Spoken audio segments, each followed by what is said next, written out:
청취자 여러분 안녕하십니까? 전혀 다른 세상을 꿈꾸는 2013 꼴통경제 진행자 한국진보연대 정책국장 한선보입니다. 우리사회연구소 연구원 백남주입니다. 네, 꼴통경제 2013년 31번째 시간입니다. 이번 주에는 어제 타결이 됐죠. 이 미국의 연방정부 폐쇄 사태가 남긴 문제들 이런 부분들을 좀 살펴보고요. 두 번째로는 최근에 이 동양 사태로 벌어지고 있는 이 후폭풍, 중간급 재벌들의 어떤 자금난 심화 문제에 대해서 알아보도록 하겠습니다. 아무래도 이 현재 경제 문제에 있어 가장 핵심 이슈는 이 미국의 연방정부 폐쇄 문제와 이 부채 한도 증액 문제일 텐데요. 저희들이 그러다 보니까 이 문제와 관련해서 27회, 28회, 29회 때도 계속 이 문제를 다룰 수밖에 없는 좀 그런 상황입니다. 그리고 이번 주에도 결국 이 타결의 문제를 다뤄야 될 것 같은데요. 예, 백남주 연구원, 이 미국의 정치권이 일단 예산안과 부채 증액에 합의를 해서 이 발등에 떨어진 불을 껐다 이런 소식들이 전해지고 있는데요. 네, 미국 재무부 장관이 일종의 데드라인으로 설정했던 17일을 하루 앞둔 16일에 민주공화 양당이 합의안을 만들었고요. 상원과 하원에서 통과가 되었습니다. 오바마 대통령도 서명을 했고요.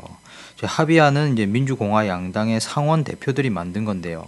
상원의 경우는 81대 18로 합의안을 가결했고 하원의 경우는 285대 144로 통과가 되었습니다. 이 공화당 하원 의원 중에 144명은 반대를 여전히 고수를 했는데 87명이 찬성표를 던진 거고요.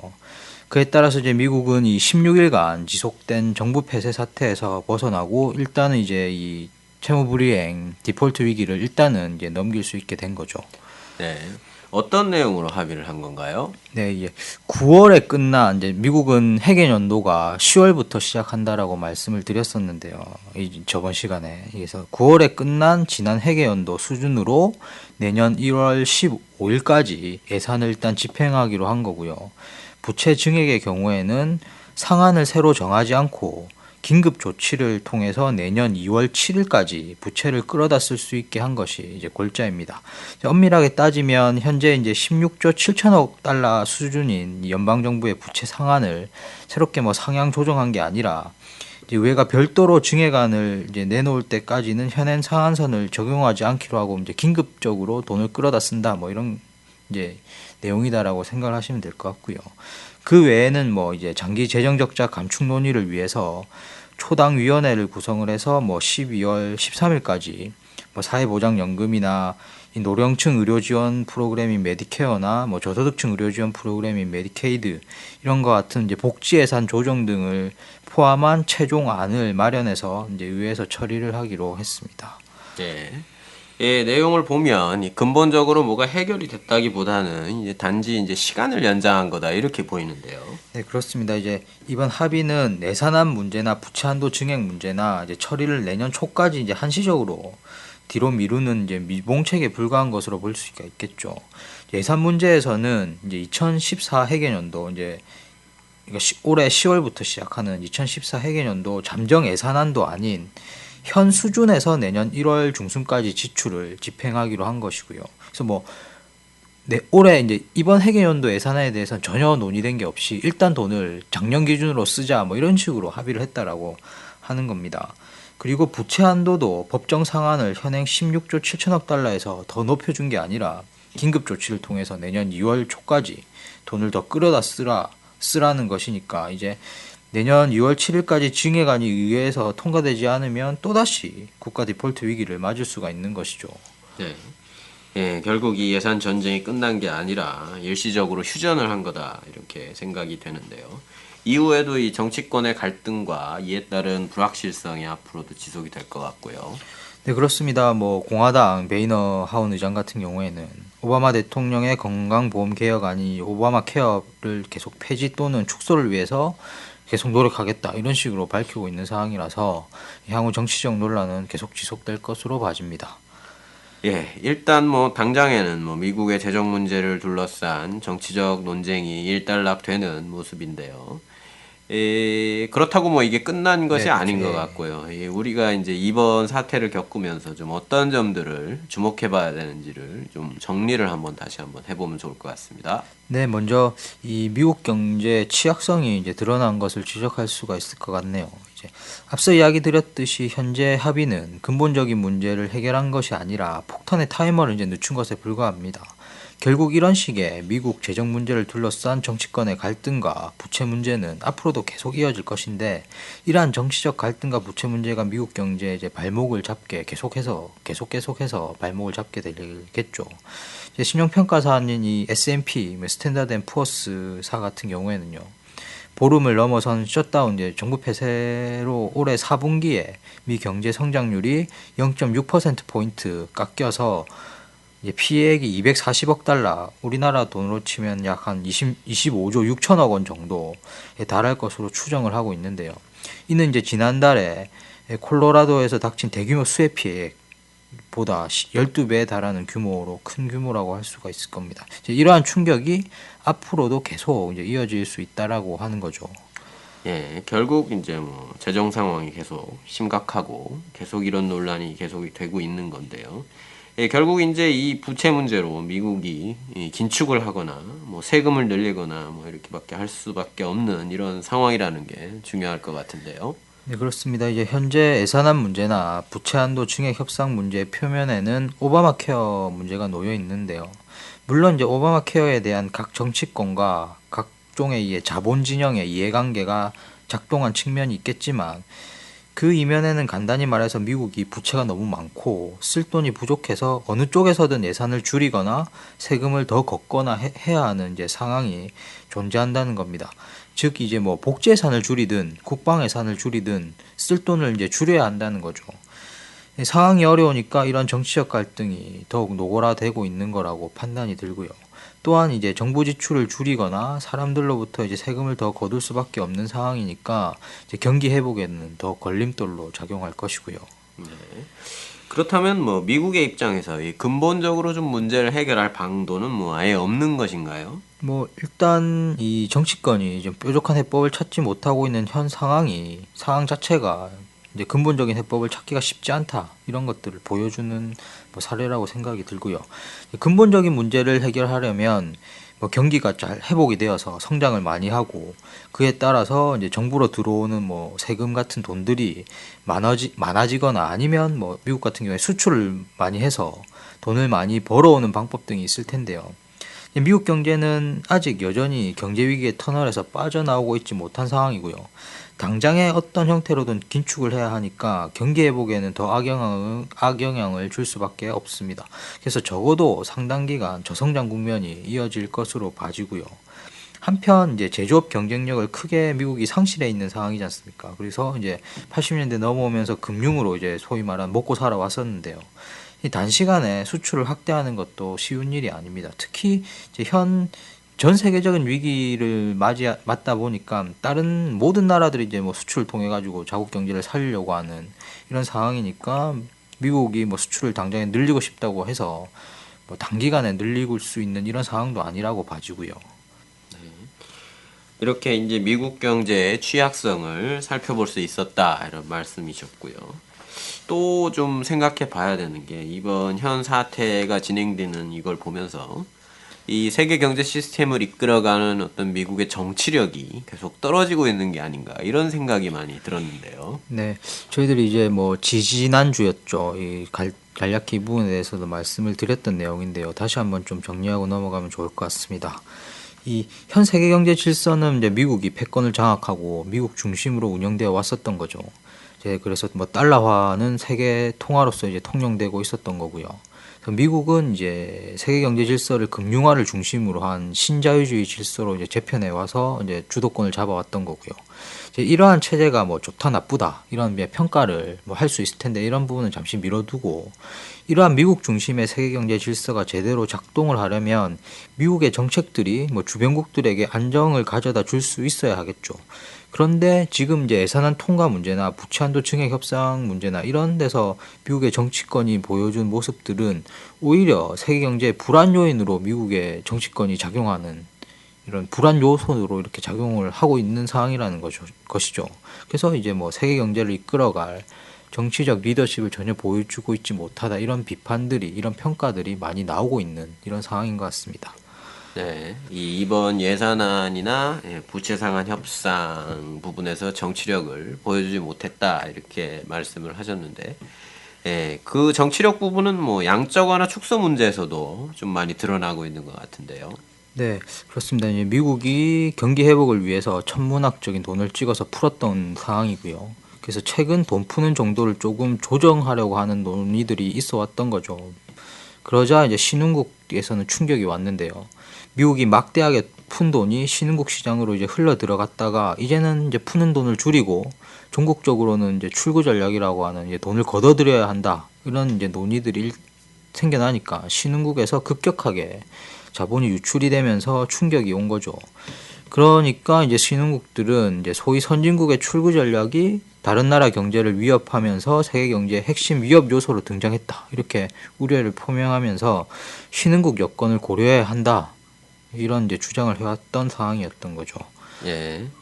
그런데 이 신흥국들의 이런 주장에 대해서 미국은 뭐 그렇게 별로 신경을 쓰지 않는 것 같던 좀 그런 느낌을 받았는데요. 뭐 표면적으로는 뭐 신경 쓰고 있다 뭐 이런 식으로 이야기를 하긴 하는데, 이제 결국에는 이제 이 신흥국들의 문제 제기에 대해서 출구 전략의 키를 진 거는 미국의 이제 중앙은행인 연방준비제도지 않습니까? 이 연준 인사들이 했던 발언들을 보면 대체로 이제 신흥국의 문제는 스스로 해결해야 한다, 이런 입장들을 나타냈습니다.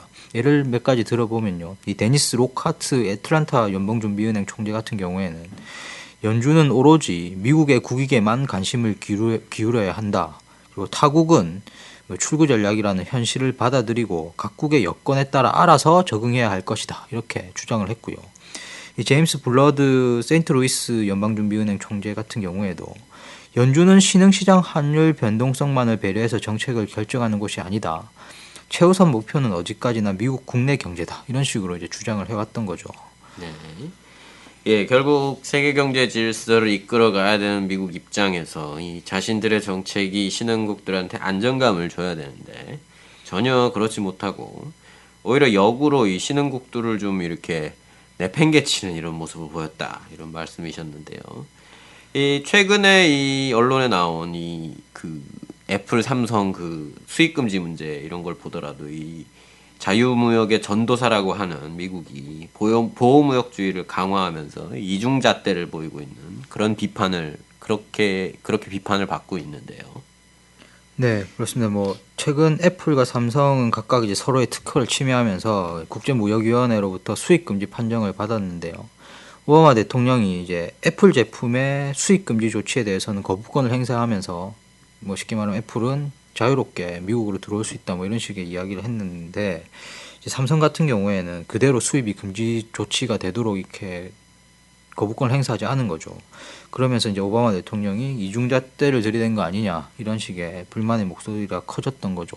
미국이 당장 이제 자국의 경제가 어렵고 이러다 보니까 이때까지 자국에서 주장했던 이런 논리들을 내팽겨치고 자국 산업을 보호하려고 하는 이런 노골적인 형태들이 드러나고 있는 것이 이제 주변국들에게 좀 불만이 높아지는 이런 사태들을 초래하고 있는 모습인 것 같습니다.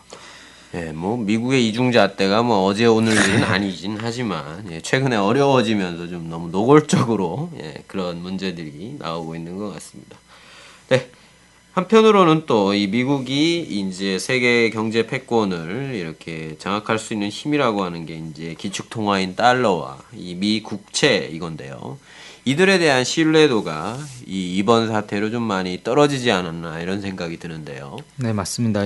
많은 제3세계 국가들이 가장 안전하다고 평가되는 미국 국채를 많이 보유하고 있는데요. 이번 사태를 계기로 과다한 부채를 진 미국 경제가 실질적인 세계 경제 위험 요소가 되고 미 국채 가격이 크게 하락할 수도 있겠구나 하는 생각을 했을 겁니다. 정말 미국이 부도가 나서 빌려준 돈을 못 받는 것 아닌가 하는 의구심도 이전보다는 훨씬 커졌을 거고요. 파이낸셜 타임즈 같은 해외 언론들의 경우는 해외 투자자들이 미 재무부 채권 매입에 대해 이전보다 더 신중해지는 전환점이 가까워졌다 하는 우려감들을 많이 표명하고 있는 이런 상황이고요.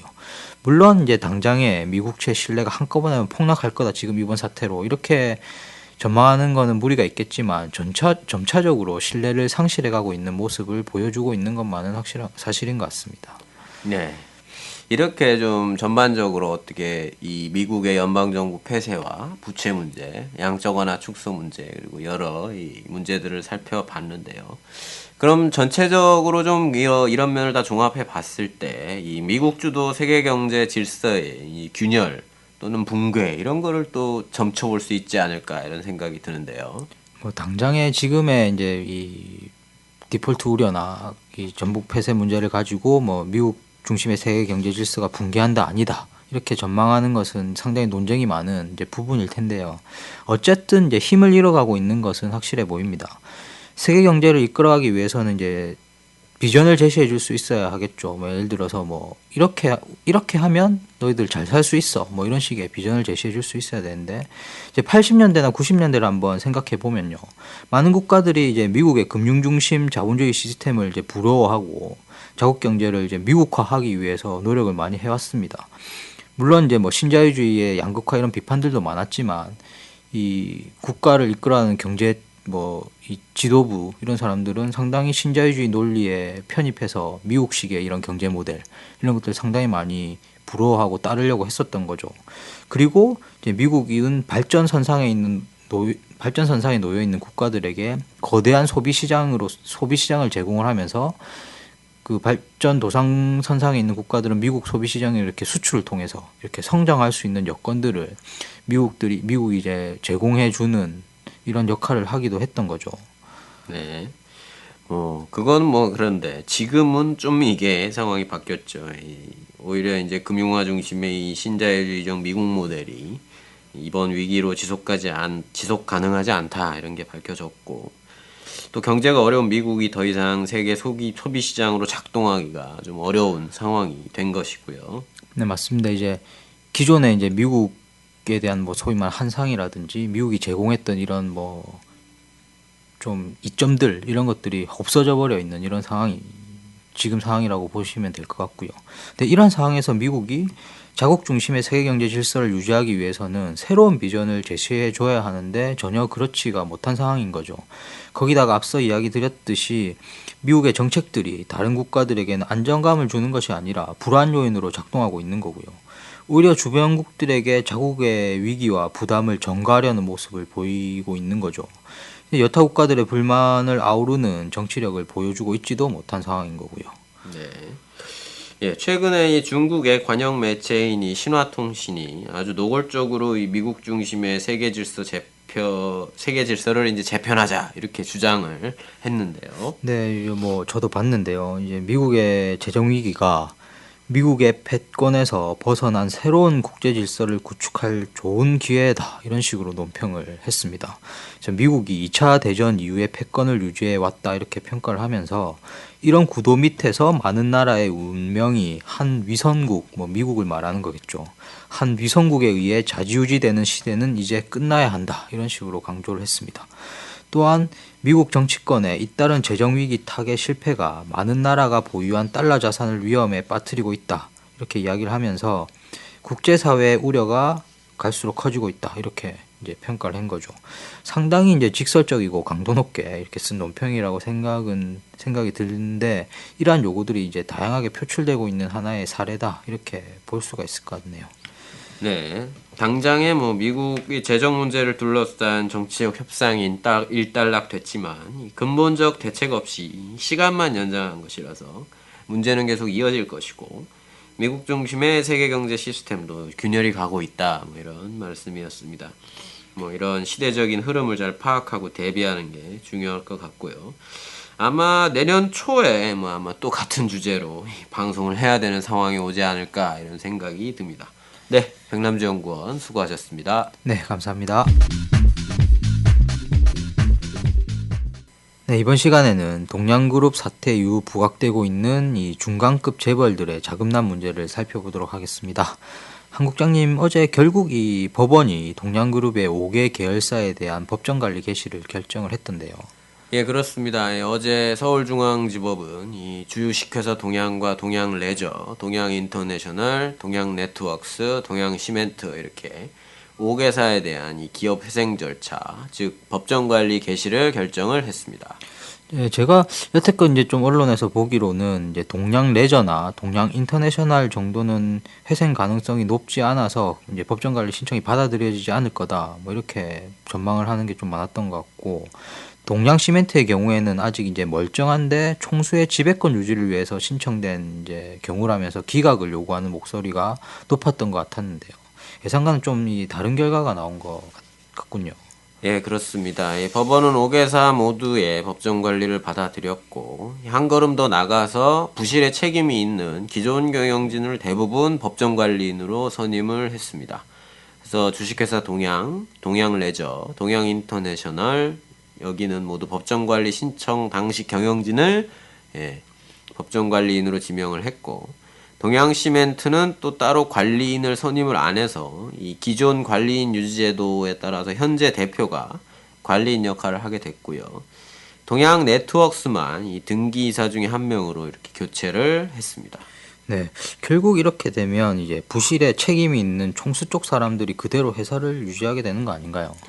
예, 그렇습니다. 이번 결정에 따라서 이 향후 동양 계열사들이 현재 이제 총수인 현재현 회장의 의도대로 이렇게 움직이게 될 가능성이 높아졌습니다.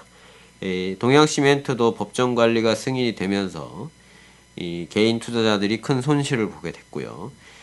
법정 관리가 되면 이제 일단 모든 자산이 동결이 되고 이것을 이제 부채와 자산을 정리한 뒤에 남은 돈으로 개인 투자자들한테 이제 회사채의 일부를 돌려주게 되는 것이기 때문에 손실을 보게 될 수밖에 없는 상황입니다.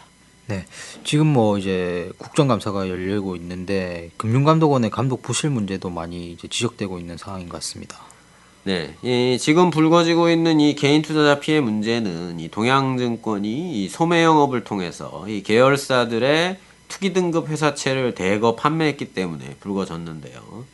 원래 이게 이 올해 4월에 이 금융투자업 규정 개정안을 통해서 이 금지가 됐었습니다. 그런데 이제 동양 쪽에서 이게 정부하고 이제 논의를 해가지고 유예 기간을 3개월에서 6개월로 늘렸고 이 기간 동안에 동양이 집중적으로 이 회사채와 기업업을 판매해서 피해가 커졌다는 거죠. 그래서 어제 국감에서 이 신재윤 금융위원장은 이걸 이제 사실상 인정을 했는데요. 신 위원장은 이 동양 사태의 심각성을 처음 인식한 시기는 작년 7월이었지만 당시 금투업 규정을 시행했다면 시장 혼란과 함께 동양이 조기에 무너질 수도 있었다라고 답변을 했습니다. 그러니까 법 시행까지 미뤄가면서 이 동양 쪽을 최대한 챙겨준 거라고 볼 수가 있겠고요. 기업들도 기업들이지만 노동자나 국민들을 좀 그렇게 알뜰살뜰 챙겨주면 좋을 것 같은데요. 네, 뭐 이게 투기 등급 계열사 증권을 원래 못 팔도록 하려고 했는데 어떻게든 유예 기간을 이렇게 연장시켜 가지고 막 팔았다 뭐 이렇게 해서 손실들을 많이 보게 됐다 이런 내용인 것 같고요. 자체 구조조정을 이제 요구를 했는데 안 한 거죠. 네네. 네, 일단 뭐 동양그룹 문제는 그렇고요. 더 중요한 문제가 이제 경제에 주는 영향일 텐데요. 회사채 시장이 지금 경색되면서 한계 기업들이 이제 자금난이 심화되고 있다 이런 우려들이 상당히 많은 것 같습니다. 네, 그렇습니다. 특히 건설, 조선, 해운, 철강 업종의 위기가 지속이 되면서 이 기관 투자자들의 채권 매입 기준이 올라가고 있었는데요. 여기에 이제 동양 사태가 터진 겁니다. 즉 기관 투자자들은 지금까지 쳐다보지도 않던 이 투기 등급의 회사채를 계열증권사를 동원해 가지고 대량으로 팔고 금융당국이 이걸 수수방관하면서 이제 개인 투자자들이 대거 피해를 보게 된 거죠. 그러니까 이제 누가 그런 회사채를 사겠습니까? 네. 그래서 그간 주로 BBB 등급, 이 투자 가능 최소 등급 수준의 회사채들은 이제 기관 투자자들보다는 이제 개인 투자자들이 매입을 해왔었는데 이번 사건이 터지면서 뭐 기관 투자자는 물론이고 개인 투자자들도 이런 채권들을 외면하게 되는 상황이 발생하고 있습니다. 이게 이제 심화되면서 최근에는 이제 BBB 등급뿐 아니라 A 등급 회사채까지도 좀 발행이 어려워지고 있는 상황인데요. 이 신용 등급이 A 플러스인 이 롯데건설이 채권 발행 수요 예측을 했는데 2,900억 원의 미매각 물량이 발생을 했고 BBB 플러스인 두산건설과 A 플러스인 대우건설도 각각 1,000억 원, 1,480억 원 규모의 회사채가 미매각이 됐습니다.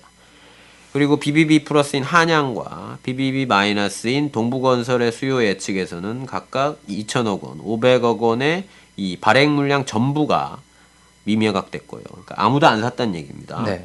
그래서 이제 기관 투자자들이 이제 위험해지니까 A 등급 회사채들의 매입도 이제 꺼리고 있는 이런 상황이 되고 있습니다. 이렇게 되니까 이제 신용 등급 A나 BBB 수준의 회사채로 이 자금을 조달하는 기업들이 어려워지는 것이죠.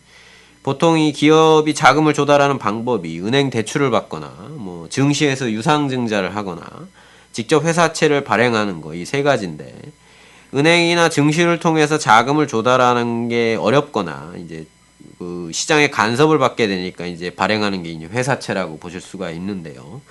그래서 회사채 발행이 막히면 이제 만기가 돌아오는 부채를 막지 못하게 되는 거고 그렇게 되면 이제 부도 위기로 가게 되는 것이죠. 네. 이제 신용 등급이 A 정도 된다라고 하면 대부분 이 재벌 계열사들일 가능성이 높은 것 같은데요. 예, 그렇습니다. 최근 재벌닷컴에서 발표한 자료에 따르면 이 30대 재벌 중에 10개 가까운 기업들의 재무 상황에 적신호가 켜졌다라고 합니다. 보통 부채 비율, 이제 부채를 자본으로 나눈 비율이죠. 이게 200%를 넘으면 위험한 거라고 보면 되는데요. 현재 동양이 1231.7%고 한진이 437.3%, 현대가 404.1%, 금호아시아나가 265.0%, 동부가 259.4%, STX가 256.9% 이렇게 6곳이 200%를 크게 넘은 상태였습니다. 이 밖에 이제 두산이 189.7%, 효성이 188.5%, 동국제강이 171.3%로 이 세 곳의 부채 비율이 200%에 근접하고 있는 상황인 거고요. 이제 부채 비율과 더불어서 이자 보상 배율, 그러니까 영업이익을 이자 비용으로 나눈 수치죠. 그래서 1 아래로 떨어지면 영업이익으로 이자도 못 갚는 상황이라는 뜻인데요. 이런 기업이 8개였습니다. 그래서 STX가 마이너스 8.35, 동국제강이 마이너스 4.84, 현대차가 마이너스 1.11, 한라가 마이너스 0.74, 한진중공업이 0.34, 한진이 0.37, 동양이 0.87을 기록했습니다. 네, 금호아시아나나 동양 STX 같이 이미 채권단 관리 아래 들어간 기업들을 빼고도 이제 동부, 한진중공업, 두산, 효성, 현대, 동국제강, 한라 같은 이제 기업들이 거명되고 있는데요. 모두 이제 누구나 들어보고 알고 있는 이제 중간급 재벌들인데요. 예, 그렇습니다. 현재 한라건설과 현대상선, 동부제철은 이 회사채 신속인수제라는 이 정부 지원을 요청한 상황입니다. 이 제도가 뭐냐면 해당 기업이 회사채를 발행을 하면 이걸 산업은행 같은 이 정책금융기관이 80%가량 이렇게 사주는 제도입니다. 코오롱도 최근에 이 산업은행의 신용공여와 매입 보증을 통해서 이 1,800억 원을 조달해서 급한 불을 껐다고 하고요. 그래서 신용등급 A 이상인 기업들이 회사채 대신 은행 대출을 추진하고 있는 사례도 나타나고 있다고 합니다. 보통 회사채 등급이 A를 넘으면 은행 대출보다 이 자체 조달 금리가 더 싸거든요. 이제 그런데도 은행 대출을 추진을 하는 겁니다. 이 매우 이례적인 일인데 이제 회사채 시장이 경색되면서 금리를 더 주고서라도 은행에 대출을 받아놓고 향후에 어려워지면 은행 지원을 받겠다는 거죠. 그런데 이렇게 보는 은행 문을 두드리는 곳들이 대부분 이제 건설사나 해운사들이어서 이 은행들이 이거를 들어줄지는 미지수다 이런 얘기가 나오고 있고요. 그래서 결국 이렇게 되면 이런 기업들이 정부 지원을 요구하는 상황으로 몰리게 되겠죠. 그래서 실제 지난 2010년에 이 재무 간섭을 받는다고 이제 주채무 계열, 그러니까 부채가 많은 이 기업들을 이렇게 은행들이 이제 집중 관리하기 위해서 지정해 놓은 이 주채무 계열에서 이 빠져나왔던 한 재벌이 최근에 다시 이거에 이제 편입되는 방안을 검토 중이라고 하고 있는 거고요.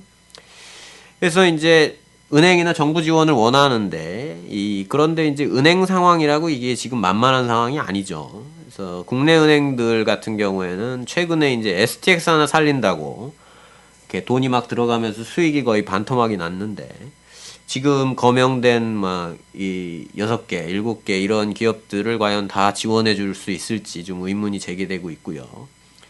예, 그 이후에 상황이 계속 악화되면 또 어떻게 될 것인가 이제 우려를 하게 되는 것이죠. 그래서 이 기업들의 부실이 은행 부실로 연결이 되고 이게 결국 또 공적 자금 투입으로 이어지게 될 가능성이 존재하고 있습니다.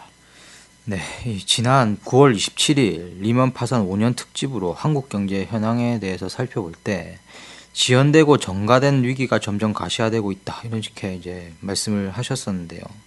중간급 재벌들의 위기가 점점 수면 위로 부상하고 있다는 느낌이군요.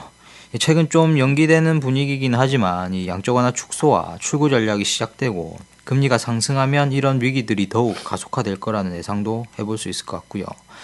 네, 지금까지 동양 사태 이후 가속화되고 있는 중간급 재벌들의 위기에 대해 살펴봤습니다. 한 국장님 수고하셨습니다. 네, 감사합니다. 네, 이상으로 2013 꼴통경제 31번째 시간을 마치도록 하겠습니다. 청취자 여러분, 다음 주에 뵙겠습니다. 안녕히 계십시오. 안녕히 계십시오.